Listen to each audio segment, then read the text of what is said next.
Alex, did you know that bush turkeys can't fly? Yes, they can. No, they can't. How do you know that? Because I just know. How do you just know? Because I believe it. But why do you believe that they can't? Because I do. Why should your believing convince me?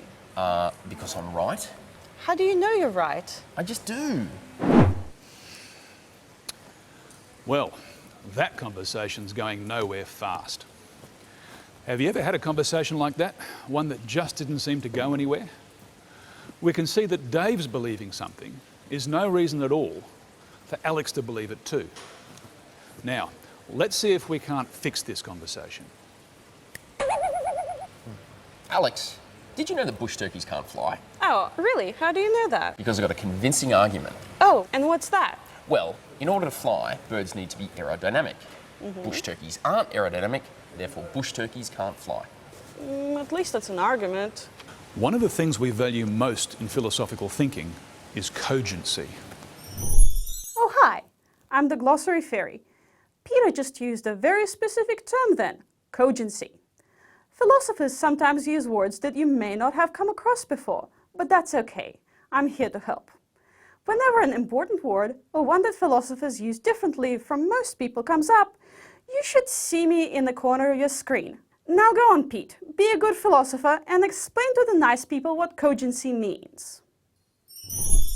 Cogency is the quality of appealing to reason. A cogent argument is one that makes rational sense. It's not an appeal to pity or a threat of force, it's an appeal to logic.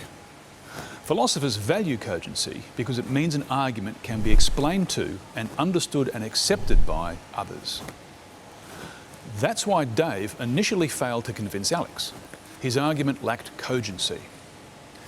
If Dave wants Alex to share his belief, he'll need to work a bit harder. He'll need to be more cogent. Alex is much more likely to agree with Dave because he has given a cogent argument.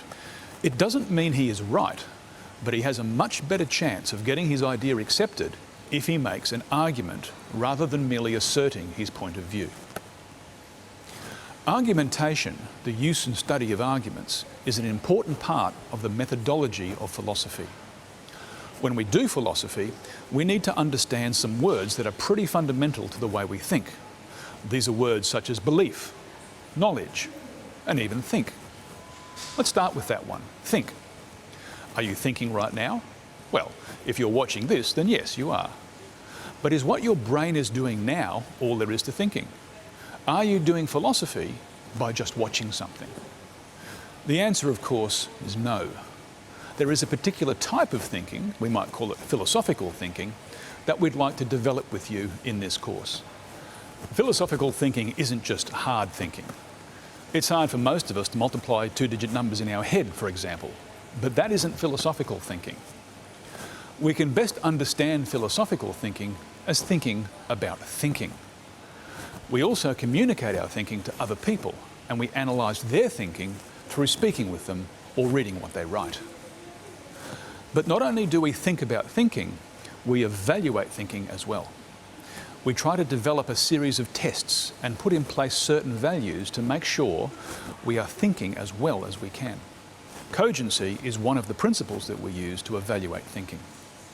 We'll look at more of these principles as the course progresses.